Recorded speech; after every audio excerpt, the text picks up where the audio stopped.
Marilah kita ikuti penjelasan atau sosialisasi dari Komisi Pemilihan Umum. Dalam hal ini akan disampaikan oleh Bapak Muhammad Wahyudi SEMM. Kepada beliau kami haturkan. Assalamualaikum warahmatullahi wabarakatuh. Bismillahirrahmanirrahim. Salatu wassalamu ala Rasulillah wa ala alihi wa sahbihi wa mawalah. Amma ba'du. Fala haula wala quwata illa billahil aliyyil azim. Yang kami hormati Ibu Wakil Kepala Sekolah Bidang Kurikulum. Bu sinten namanya? Bu Lis ya? Sudah kenal semua sama Bu Lis, Bu Sri Lestari? Belum kenal? Yang kami hormati juga Pak Abdul Malik. Oh, Khairul Malik, Wakil Kepala Sekolah Bidang Kesiswaan. Saya dulu itu juga pernah jadi guru di sini.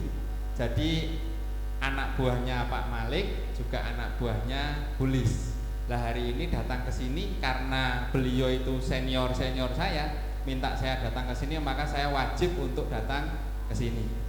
Yang kami hormati juga Bapak Ibu guru dan juga tenaga kependidikan di MTS S Al-Mahrusyah Lirboyo Kediri. Mohon izin, lo tak berdiri nggih Bu nggih? Supaya kelihatan yang di belakang sana. Nggih. Serta adik-adik sekalian yang juga berbahagia dan saya banggakan. Ini semuanya kelas berapa ya? Kelas 7. Kelas 7 itu berarti sekarang umurnya berapa? 11 tahun ya. 12. Ada yang 12, ada yang 13, ada yang 11 gitu ya. Oke. Nanti akan saya jelaskan sebenarnya pemilu itu seperti apa sih. Kemudian apa yang harus dilakukan oleh warga negara Indonesia kalau nanti melaksanakan pemilu. Oke, syukur alhamdulillah hari ini dan juga terima kasih kepada MTS Al-Mahrusyah yang telah memberikan kesempatan kepada kami dari KPU, kepanjangan dari Komisi Pemilihan Umum, untuk bareng-bareng dengan adik-adik sekalian diskusi dan juga belajar tentang demokrasi. Selanjutnya Mas bisa di next slide-nya supaya nanti bisa cepet.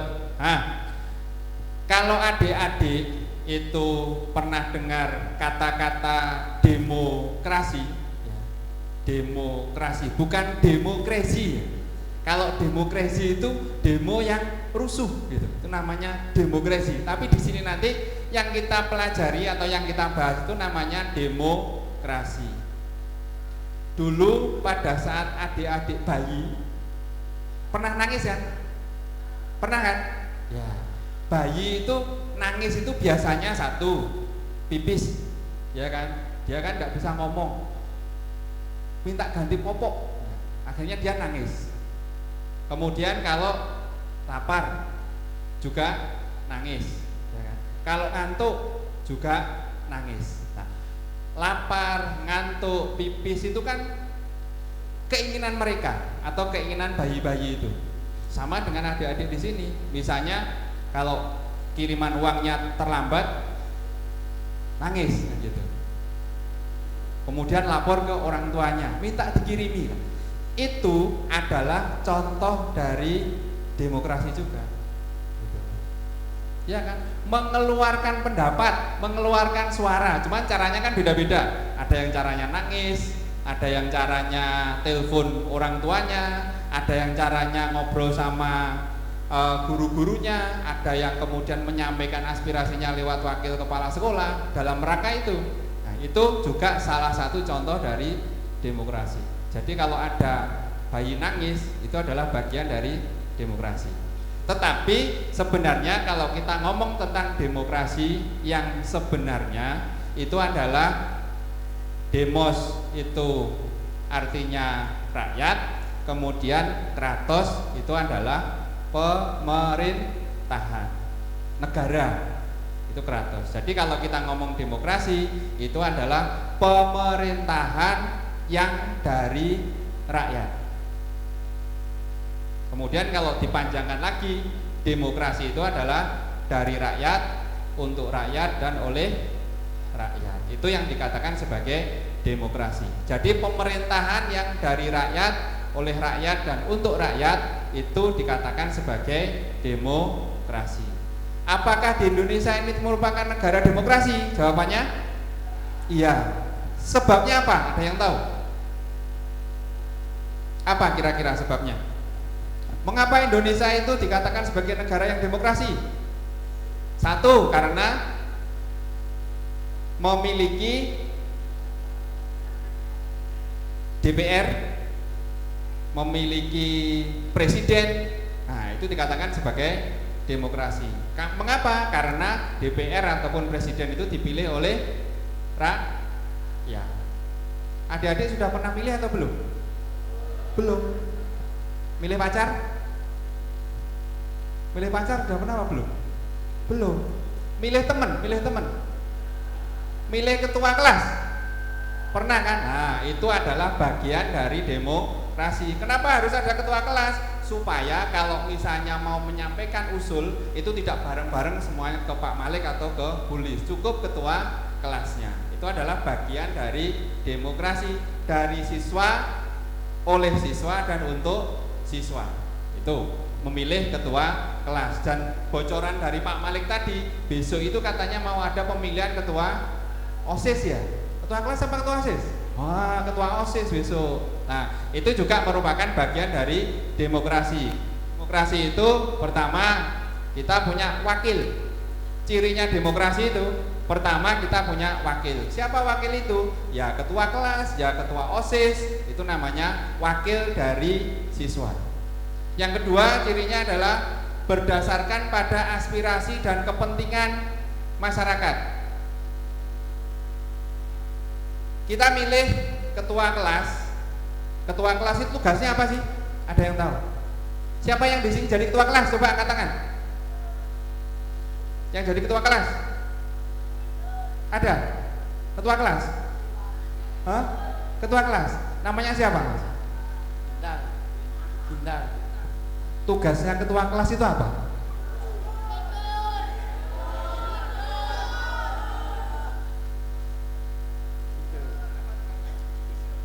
Tidur. Satu, tugasnya ketua kelas tidur. Nomor dua, makan.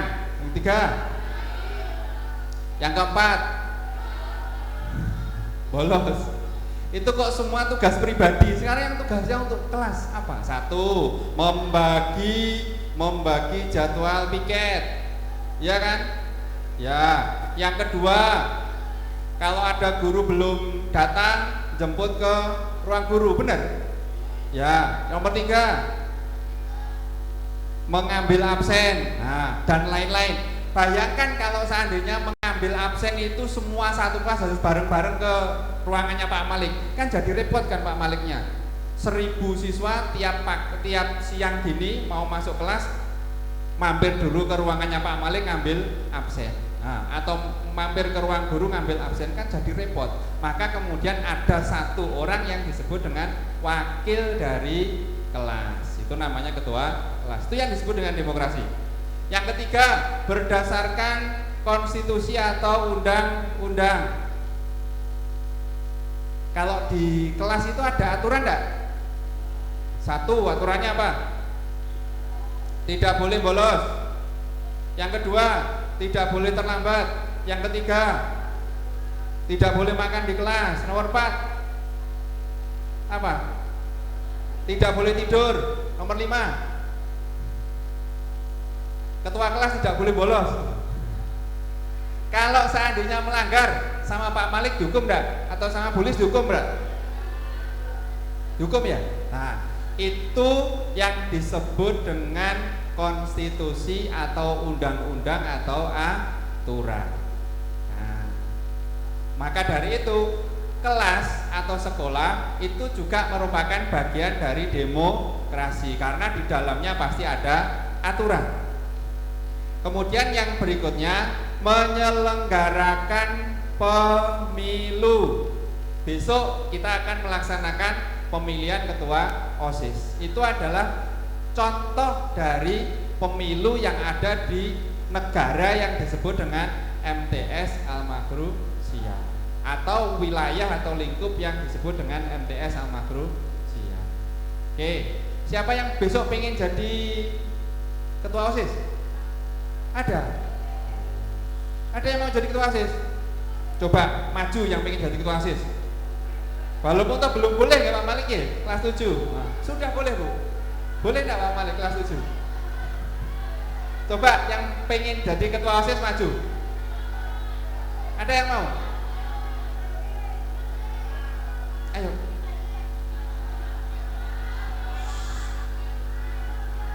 Yang pengen jadi ketua OSIS besok, terus kemudian mau maju, saya kasih hadiah. Oh, udah cepet maju. Saya hitung 1.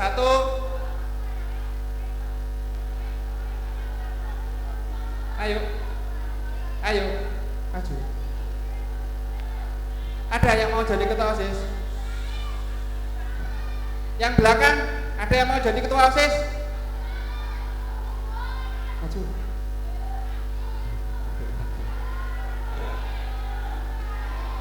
Oh, sudah. Hai. Halo. Hai. Gini ya. Oh, sudah selesai. Tidak ada yang mau jadi ketua OSIS ternyata. Padahal kalau maju nanti mau saya kasih boneka. Kalau maju saya kasih boneka yang pengen jadi ketua OSIS. Tidak mau? Itu ya. Sudah. Jadi ada pemilu. Itu ciri dari negara demokrasi. Besok adik-adik sekalian akan mencoba untuk melaksanakan pemilu di sekolah. Kemudian yang terakhir adalah terdapat partai di dalam sekolah. Kalau di kelas ini ada partai enggak? Di sekolah ini ada partai enggak? Partai kelas 1, partai kelas 7A, 7B, 7C, 7D dan lain sebagainya. Itu namanya juga partai. Tapi kalau pemilu di Indonesia nanti ada partai-partainya. Itu ya. Jadi yang dikatakan sebagai demokrasi itu adalah pemerintahan yang dari rakyat, oleh rakyat, dan untuk rakyat. Oke, lanjut Mas.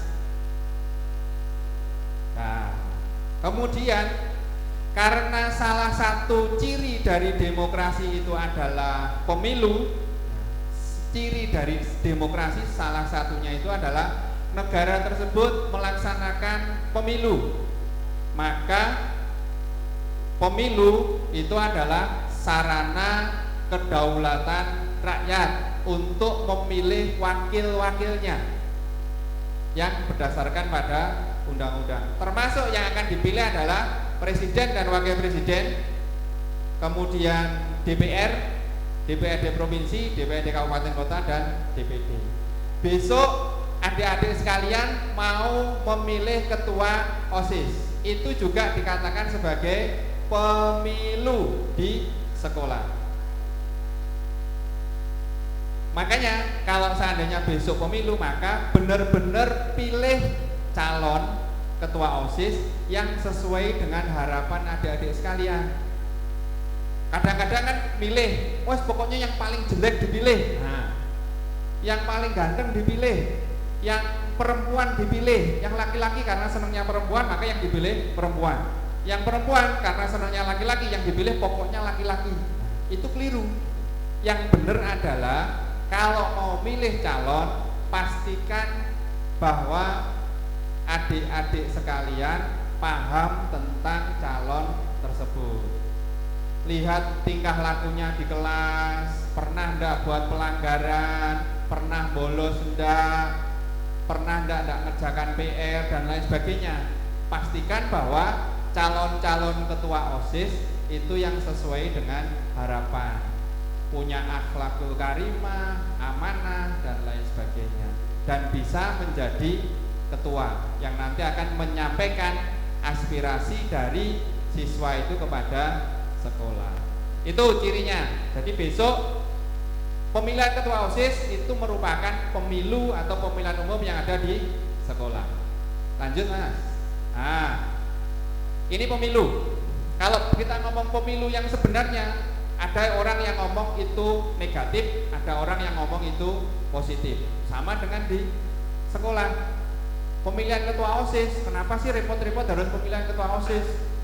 Kenapa harus repot-repot ngasih undang KPU ke sini? Padahal itu sekolah kan juga mengeluarkan uang. Nanti pulang dikasih air mineral sama snack sama Pak Malik, sama Bulis, itu kan keluar duit juga. Kenapa harus repot-repot gitu? Mending tunjuk aja Budi Heru itu sebagai ketua, enggak usah repot-repot. Tapi karena sekolah itu juga pengen demokrasi berjalan, maka kemudian dilaksanakan pemilu. Pemilu kalau kita ngomong Indonesia, pemborosan uang negara katanya gitu, karena banyak uang. Pemilu 2024 kami di KPU ini yang melaksanakan pemilu, sekarang itu anggarannya sekitar 84 triliun. Nah, 84 triliun itu kalau dibelikan kerupuk itu mulai dari sini sampai ke Surabaya itu penuh kerupuk semua. Itu uang yang digunakan untuk pemilu. Kemudian yang kedua, dapat menyebabkan macet. Kalau pemilu biasanya kan rame-rame konvoi dan lain-lain, menjadikan macet tidak nyaman. Tapi besok tidak ada macet ya Pak Malik di sekolah ini ya, karena dari pondok jalan. Nah, berarti kan tidak macet kalau pemilu di sekolah. Yang ketiga, sering terjadi kerusuhan. Kadang-kadang kan gini, kalau calonnya itu tidak jadi, kemudian dia banting-banting kursi gitu. Semoga besok tidak terjadi seperti itu. Kursinya besok dimasukkan kelas semua dulu, supaya tidak ada yang banting kursi kalau calonnya kalah. Nah, atau mungkin karena kalah, pagarnya sekolah itu dirusak. Nah, itu tidak boleh dilakukan. Ya, itu orang yang ngomong pemilu itu jelek seperti itu. Kemudian juga rawan terjadi konflik dan kekerasan. Kadang calonnya itu kalah, kemudian dia pengen tawuran sama yang menang. Nah, hal yang seperti itu tidak boleh dilakukan, karena pemilu itu adalah wujud dari kedaulatan rakyat. Pergantian kekuasaan yang disahkan oleh undang-undang itu hanya pemilu. Bayangkan kalau misalnya di negara pergantian presidennya itu dengan perang, ya kayak di kayak di Turki kapan hari itu peralihan ke presiden itu bukan karena pemilu, tapi karena perang dulu. Perang baru kemudian yang menang jadi presiden. Kan kasihan rakyatnya nanti. Masa tiap 5 tahun perang? Nah, sama juga dengan di sekolah. Pergantian ketua OSIS itu dengan cara yang baik, yaitu dengan pemilu. Kemudian yang terakhir, pemilu itu dikatakan baik karena semakin banyak orang milih presiden atau semakin banyak orang milih DPR, maka kekuatan dari presiden atau legitimasi dari presiden itu lebih baik. Sama juga dengan ketua OSIS besok. Kalau 75% siswa milih satu orang, maka kekuatan dia untuk menjadi ketua OSIS itu lebih banyak karena pendukungan lebih banyak. Semakin banyak pendukung, maka semakin bagus dia menjadi ketua OSIS. Sama dengan presiden, semakin banyak yang milih calon presiden tersebut, maka semakin bagus negara tersebut. Lanjut aja. Ini oke. Ini manfaat dari pemilihan umum. Ya, satu manfaatnya itu adalah pimpinan lembaga eksekutif pada pemerintah bisa dipilih langsung oleh rakyat. Jadi dengan pemilihan umum itu, misalnya kita sekarang kita milih, kemudian ternyata cara pemerintahnya itu jelek, maka pemilu ke depan jangan dipilih lagi. Ketua OSIS juga seperti itu. Kalau misalnya dulu sudah pernah jadi ketua OSIS, kemudian ternyata kepemimpinannya jelek, maka hari ini jangan dipilih lagi atau besok jangan dipilih lagi. Presiden juga seperti itu, DPR juga seperti itu.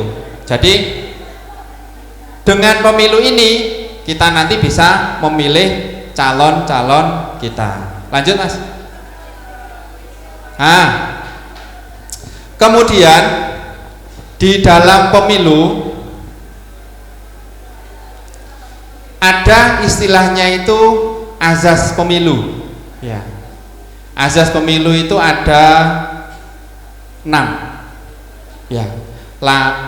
Biasa disingkat dengan luber jurdil. Langsung, umum, bebas, rahasia, jujur dan adil. Langsung, maka warga negara itu langsung memberikan hak pilihnya, tidak boleh diwakilkan. Besok kalau milih ketua OSIS boleh diwakilkan enggak? Boleh enggak? Enggak boleh, harus datang sendiri. Kalau diwakilkan itu jamiah, itu boleh, datang diwakilkan boleh. Tapi kalau nyoblos tidak boleh diwakilkan. Yang kedua itu umum. Umum itu semua warga negara itu boleh memilih dengan syarat tertentu, tapi ya syaratnya ada beberapa nanti yang bisa memilih. Kalau di sini syaratnya memilih ketua OSIS itu adalah dipastikan bahwa siswa itu adalah siswa dari MTS Al-Makhrusiyah. Boleh enggak siswa MA itu ikut nyoblos di MTS? Boleh enggak? Enggak boleh. Maka yang boleh nyoblos itu adalah khusus siswa MTS. Itu yang namanya umum. Kemudian yang ketiga adalah bebas. Mau nyoblosi A, mau nyoblosi B, mau nyoblosi C, itu bebas. Yang keempat adalah rahasia. Kalau sudah nyoblos jangan disampaikan kepada orang lain. Oh, tadi saya nyoblosi A, tadi saya nyoblosi B, tadi saya nyoblos partai A, tadi saya nyoblos partai B. Itu tidak boleh disampaikan karena pilihan itu sifatnya adalah rahasia.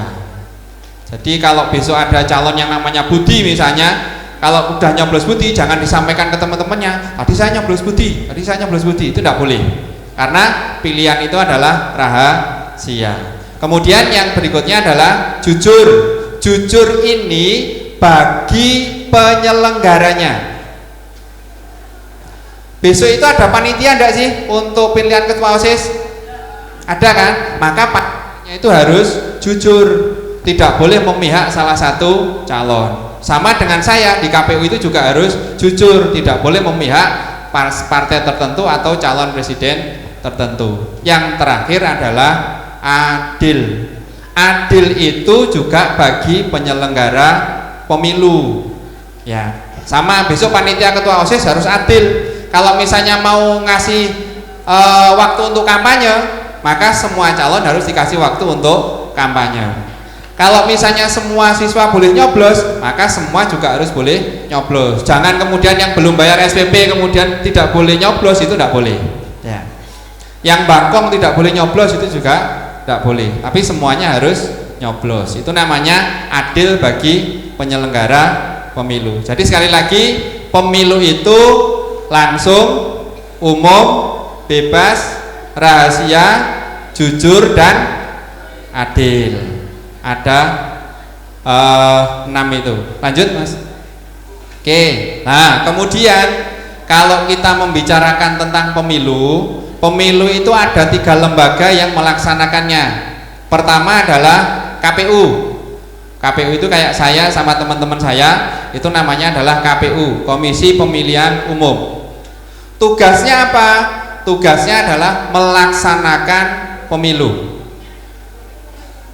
Kemudian yang kedua adalah Bawaslu, Badan Pengawas Pemilu. Tugasnya apa? Kalau Bawaslu itu tugasnya adalah mengawasi.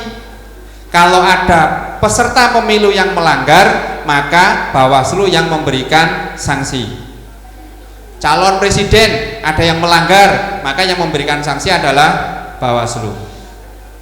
Kalau besok di pemilihan ketua OSIS ada pengawas pemilihan ketua OSIS apa tidak? Ada Pak Malik? Tidak ada. Ada enggak? Pengawas pemilihan ketua OSIS itu.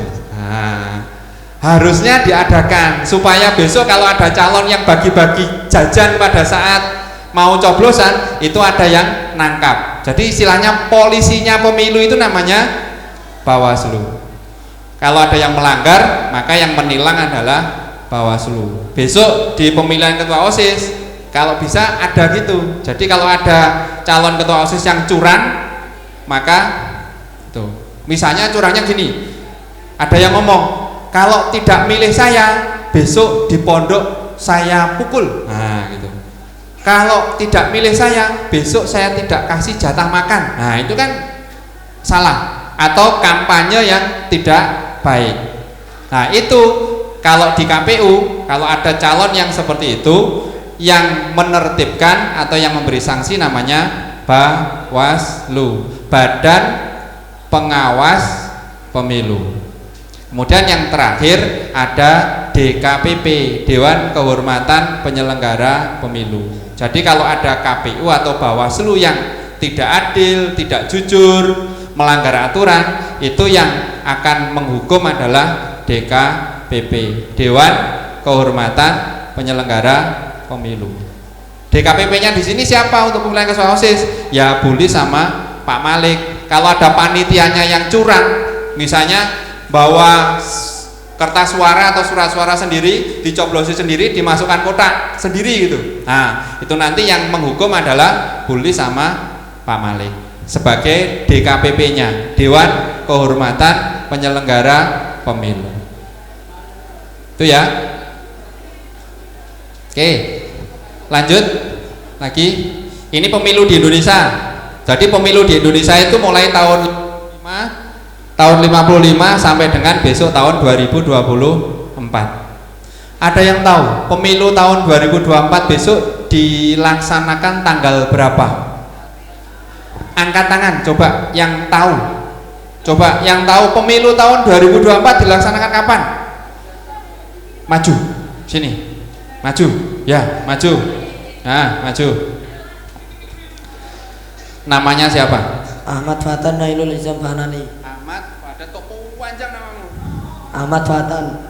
Ahmad Fatan Nailul Iza Fanani. Nanti jasanya tidak cukup ya buat nulis nama. Aslinya dari mana?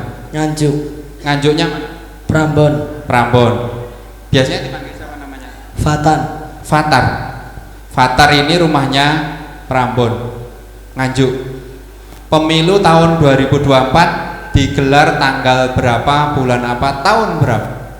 14 Februari 2024. Iya, bener, 14 Februari tahun 2024. Adik-adik ingat, 14 Februari itu biasanya hari apa sih? Hari apa? Hari apa biasanya? 14 Februari biasanya hari kasih sayang atau hari Valentine. Besok tanggal 14 Februari tahun 2024 diganti, bukan hari kasih sayang tapi hari kasih suara. Nah, jadi diganti, hari Valentine-nya diganti hari kasih suara. Tak kasih ini ya, Faiz.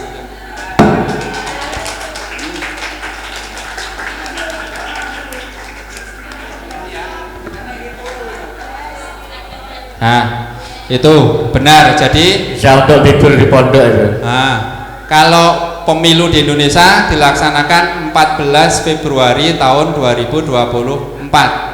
Biasanya hari kasih sayang, besok 14 Februari 2024 kita ganti dengan hari kasih suara. Karena warga negara Indonesia mau nyoblos atau memberikan suara. Kalau hari kasih suaranya di MTS Al-Mahrusyah tanggal 16 September tahun 2023, hari kasih suara. Nah, lanjut Mas. Nah, tetapi kalau kita membicarakan tentang pemilu, ada syarat-syaratnya orang nyoblos itu. Syaratnya pertama, umurnya sudah 17 tahun. Ada yang besok tanggal 14 Februari itu umurnya 17 tahun? Tidak ada ya? Pak Malik sama Bulis nanti yang nyoblos umurnya sudah lebih dari 17 tahun. Jadi syaratnya itu pertama 17 tahun. Boleh belum 17 tahun asalkan sudah menikah, itu boleh. Pak Malik katanya 16 tahun umurnya. Jadi pertama umurnya 17 tahun. Kemudian yang kedua dipastikan dia warga negara Indonesia. Yang ketiga bukan TNI atau Polri. Jadi polisi sama tentara itu tidak boleh nyoblos. Karena mereka itu harus netral, tidak boleh nyoblos. Ya, khusus TNI sama Polri. Mengapa mereka tidak boleh nyoblos? Karena mereka itu tugasnya itu bukan untuk milih, tapi tugasnya untuk mengamankan. Polisi mengamankan pemilu, tentara juga harus mengamankan pemilu. Oke. Kemudian yang keempat, yang kelima itu tidak dicabut haknya. Jadi kalau nanti putusan pengadilan, oh ini tidak boleh nyoblos, itu baru dia tidak boleh nyoblos. Yang terakhir adalah mereka tidak dalam gangguan jiwa, tidak gendeng katanya Pak Malik. Nah, tetapi gangguan jiwanya itu harus ada suratnya, harus ada surat dari yang berhak untuk mengeluarkan surat. Kalau dia jalan-jalan di jalan kemudian tidak pakai baju, orang semuanya nganggap bahwa dia itu gila. Tapi kalau tidak ada suratnya yang menyatakan bahwa mereka itu gila, maka tetap akan punya hak pilih. Kalau misalnya saya ini ya, kelihatannya sehat, tapi kok ada surat yang menunjukkan bahwa saya ini terganggu jiwanya, maka saya juga tidak akan boleh nyoblos. Kalau di MTS Al-Mahrusyah syaratnya menjadi pemilih dalam pemilihan ketua OSIS, pertama siswa MTS, bener ya? Selain siswa MTS tidak boleh nyoblos. Gurunya nyoblos sama betul Pak Malik besok itu? Harusnya ndak, harusnya ndak. Besok jangan boleh Pak Malik sama Bu Lis ini nyoblos. Karena apa? Itu adalah wakil dari siswa. Kecuali kalau wakil dari guru nanti Pak Malik sama Bu Lis nyoblos. Karena ini adalah wakil dari siswa, maka yang nyoblos adalah siswa. Ya. Yang kedua, sudah bayar syariah gitu ya. Yang belum bayar syariah tidak boleh nyoblos. Tapi enggak, kayaknya pokoknya sekarang syaratnya itu hanya satu, yaitu siswa MTS. Oke, lanjut Mas. Oke, kalau ini pemilu di Indonesia, pesertanya itu ada 18 partai, kemudian ada tambahan 6 partai. Hai, halo. Yang di belakang masih dengar? Oke, ini partai yang akan mengikuti pemilu di tahun 2024. Partai nomor urut 1 sampai dengan nomor urut 24. Tetapi yang sebelah kanan itu khusus ada di Aceh. Ada 6 partai yang dia itu ikut di Aceh tetapi tidak ikut di seluruh Indonesia. Jadi yang ikut di seluruh Indonesia itu hanya 18 partai. Partai nomor urut 1 sampai dengan nomor urut 17 ditambah dengan 1 partai di nomor urut 24. Ada PKB, ada Gerindra, ada PDIP, ada Partai Golkar, Nasdem, Partai Buruh, kemudian Perindo, PKS, Partai Kebangkitan Nusantara, PKN, kemudian ada Hanura, ada Garuda, kemudian ada PAN, ada Bulan Bintang, Partai Bulan Bintang, ada Partai Demokrat, Partai Solidaritas Indonesia atau PSI, kemudian ada Partai Perindo, kemudian Partai Persatuan Pembangunan, dan yang terakhir adalah Partai Umat. Nah, ada 18 partai. Kemudian ada partai-partai yang ada di Aceh seperti Partai Nangro Darussalam, Partai Persatuan Aceh, dan lain-lain. Itu khusus adanya di Aceh. Ada yang rumahnya Aceh? Ada? Oh bukan, saya kira ada yang rumahnya Aceh. Jadi ini ya partai-partai yang nanti ikut pemilu di tahun 2024. Selain nanti ada calon presiden dan calon wakil presiden. Siapa calonnya? Nunggu dulu, karena KPU belum menetapkan siapa calon presiden dan wakil presiden. Lanjut. Nah, kemudian setelah kita tahu siapa yang bisa memilih, maka nanti akan ada masa yang disebut dengan kampanye. Ada yang tahu kampanye itu apa? Ada yang tahu? Besok ada kampanye enggak Pak Malik? Ada kampanye. Nah, kampanye itu adalah sarana untuk menyampaikan visi, misi dan program dari calon. Ya, kalau ada calon presiden dan wakil presiden, maka nanti mereka akan kampanye. Pilih saya, karena nanti kalau saya milih, semua siswa itu akan makan gratis. Nah, misalnya gitu. Pilih saya, karena nanti kalau saya terpilih menjadi ketua OSIS, saya akan memperjuangkan semua siswa dapat beasiswa. Nah, gitu kan. Pilih saya. Nanti kalau misalnya saya jadi ketua OSIS, tiap hari Jumat akan ada Jumat berkah, semua dikasih makan. Nah, itu kan program. Makanya besok kalau Pak Malik ini manggil calonnya satu persatu untuk kampanye, harus ada yang tanya, visinya apa, misinya apa, programnya apa, gitu ya. Supaya nanti yang paling bagus visi misinya, maka itu yang dipilih. Itu ya. Nah, itu namanya kampanye. Kalau pemilihan ketua OSIS, kampanyenya besok sebelum coblosan itu akan ada kampanye. Tapi kalau kampanye di pemilu 2024 nanti diawali tanggal 28 November. 28 November mulai kampanye sampai nanti tanggal 10 Februari. Jadi mulai 28 November sampai 10 Februari nanti akan ada proses kampanye di Indonesia, menyampaikan visi misinya. Besok juga gitu, kalau ada calon yang kampanye, maka tanya visinya apa, misinya apa, programnya apa. Ya, gitu ya. Besok ditanyakan ya ke calon-calon ketua OSIS itu pada saat kampanye. Lanjut. Oke, ini besok kalau misalnya adik-adik itu milih, cuman enggak tahu besok sama Pak Malik mau dibuat seperti apa kampanye pemilihannya. Kalau di TPS itu seperti itu. Jadi ada masuk, kemudian ada keluar. Pertama masuk mengisi daftar hadir. Setelah mengisi daftar hadir, antri. Nah, antri itu juga bagian dari etika. Ya, antri dulu, tidak boleh berdesak-desaan. Karena kan kalau jumlah siswanya ada 1000 lebih, pastinya besok itu akan ada antrian kan gitu.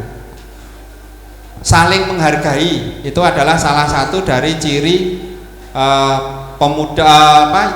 ciri dari pelajar profil Pancasila, ya kan? Menghargai orang lain. Caranya apa? Ya dengan antri itu, memberikan suara sesuai dengan antriannya, jangan berdesak-desaan. Nah, tuh masuk dulu daftar hadir, kemudian antri. Setelah antri nanti dipanggil oleh petugas, dikasih surat suara. Kalau pemilu itu namanya bukan kertas suara ya, tapi surat suara. Kalau kertas suara itu kan yang namanya kertas, kalau tidak dikembalikan tidak apa-apa, diterima kertasnya, tidak dikembalikan tidak apa-apa. Tapi ini adalah surat suara. Yang namanya surat itu kan kalau sudah diterima, maka etikanya kita harus membalas surat tersebut, ya kan? Kalau dapat surat kan pasti dibalas kan, gitu. Maka kalau di pemilu itu namanya bukan kertas suara tapi surat suara, supaya kalau sudah diterima kemudian sudah nyoblos kemudian dikembalikan atau dibalas, itu namanya surat suara. Setelah itu nanti setelah nyoblos dimasukkan ke kotak, terus kemudian keluar. Kalau pemilu itu setelah nyoblos sebelum keluar itu dikasih tanda, biasanya tinta warna ungu, supaya bisa dikasih tanda bahwa orang tersebut sudah nyoblos. Ya, besok katanya Pak Malik besok mau disiapkan ada tinta. Asal tintanya kalau buat sholat boleh ya Pak Malik ya, nanti dikaji dulu, minta petuah ke kiainya dulu. Tinta ini kira-kira kalau buat sholat boleh enggak? Khawatir nanti setelah nyoblos dikasih tinta, ternyata tintanya itu itu. Maka harus dikaji dulu. Kalau dulu zaman saya SMA itu gampang, yang sudah nyoblos di stempel pipinya gini, pakai stempel, sudah nyoblos. Sehingga kan kelihatan kalau dia sudah nyoblos. Tidak tahu besok sama Pak Malik mau diatur seperti apa. Tapi prinsipnya kasih tanda setelah nyoblos supaya nanti dia tidak balik lagi gitu. Nyoblos tidak dikasih tanda, balik lagi, antri lagi, nyoblos lagi, ya itu kan pelanggaran namanya. Oke, itu ya pemilu. Lanjut. Nah, besok untuk proses nyoblos itu ada paku. Ada ya Pak Malik paku ya? Kayaknya kemarin pinjam juga dikasih paku. Ada paku buat nyoblos, kemudian ada bantalannya kecil supaya pakunya itu bisa jes gitu. Ya, kalau nyoblos itu kan kalau ada bantalnya kan bisa masuk. Tuh, kemudian ada meja atau bilik untuk nyoblos. Sepertinya besok sudah disiapkan semua oleh panitia. Sehingga besok nyoblosnya paku. Kalau bawa pulpen jangan nyoblos pakai pulpen, tetap pakai paku yang sudah disediakan. Karena kalau nyoblos pakai pulpen itu tidak sah kalau di pemilu. Nyoblos pakai rokok, yang merokok kan kadang-kadang masuk ke TPS itu bawa rokok. Nyoblosnya pakai rokok tidak sah. Nanti kalau dihitung dia bukan termasuk yang bisa dihitung, tapi akan dibuang karena tidak sah. Atau mungkin disobek, itu juga tidak sah. Maka gunakan paku yang disediakan di lokasi tersebut untuk nyoblos. Lanjut, Mas. Kemudian bagaimana peran adik-adik sekalian di dalam pemilu yang sebenarnya ya? Pertama, kalau sedang pemilu seperti ini, pastikan kita itu benar-benar memahami pemilu. Kalau di pondok tidak ada yang membawa HP ya? Tidak ada ya? Tidak boleh bawa HP ya? Kalau yang di luar itu kalau bawa HP, sekarang itu sudah mulai banyak media sosial, Instagram, Facebook dan lain sebagainya itu yang di situ itu mengeluarkan ujaran-ujaran kebencian. Mereka menggunakan media sosial itu untuk kampanye, pilih saya dan lain sebagainya menggunakan media sosial. Nah, KPU sebenarnya boleh mereka itu kampanye menggunakan media sosial, menggunakan Facebook, menggunakan Twitter, menggunakan Instagram, menggunakan TikTok, menggunakan YouTube boleh, tetapi ada aturannya. Kalau pemilihan ketua OSIS kayaknya tidak ada ya, kampanye melalui media sosial itu, tidak ada ya, tidak ada. Karena tidak boleh bawa HP. Tapi kalau di sekolah-sekolah luar itu boleh bawa HP. Biasanya mereka akan rame-rame kampanye melalui media sosial. Hal itu diperbolehkan asalkan kampanyenya tidak mengandung sara. Tahu ya sara ya? Toleransinya itu dijalankan, tidak mengeluarkan ujaran kebencian, tidak menggunakan perbedaan agama, perbedaan ras untuk kampanye, dan juga tidak melakukan money politik. Itu yang ada hurufnya RP itu disilang. Jadi peserta pemilu, calon-calon itu tidak boleh memberikan uang atau barang yang tujuannya itu mempengaruhi pilihan. Misalnya Pak Malik ini sudah punya pilihan calon presiden A gitu, atau calon presiden B. Kemudian ada orang yang datang, Pak Malik saya kasih uang 100.000, jangan milih A tapi milih B. Itu namanya money politik, dan itu merupakan pelanggaran di dalam pemilu. Bisa dipenjara atau dipidana 12 bulan dan dendanya 24 juta kalau ketahuan menerima uang dari calon. Itu ya. Kalau ketua OSIS ada yang bagi-bagi kue kayak gitu, bagi-bagi uang gitu, pilih saya nanti saya kasih duit, pilih saya kasih duit. Kalau ada yang seperti itu jangan dipilih ya, karena itu pelanggaran di dalam pemilu. Oke, jadi kalau misalnya adik-adik menggunakan media sosial, boleh mencermati visi misinya calon di dalam pemilu lewat media sosial, tetapi jangan menyebarkan ujaran kebencian atau kampanye yang itu mengandung ujaran kebencian. Oke, lanjut. Terakhir, oke, terima kasih. Itu tadi materi tentang pemilu tahun 2024. Yang perlu adik-adik ingat, pertama, bahwa demokrasi itu adalah pemerintahan yang dari rakyat, oleh rakyat, dan untuk rakyat. Kemudian, mengapa harus ada pemilu di Indonesia? Karena pemilu itu adalah salah satu cara kedaulatan dari rakyat untuk memilih pemimpin. Kemudian yang ketiga, pemilu 2024 itu akan dilaksanakan pada 14 Februari tahun 2024. Biasanya hari kasih sayang, besok 14 Februari 2024 kita ganti menjadi hari kasih suara. Datang ke TPS, berikan suaranya sehingga pemilu bisa berjalan dengan lancar. Kurang lebihnya mohon maaf. Assalamualaikum warahmatullahi wabarakatuh.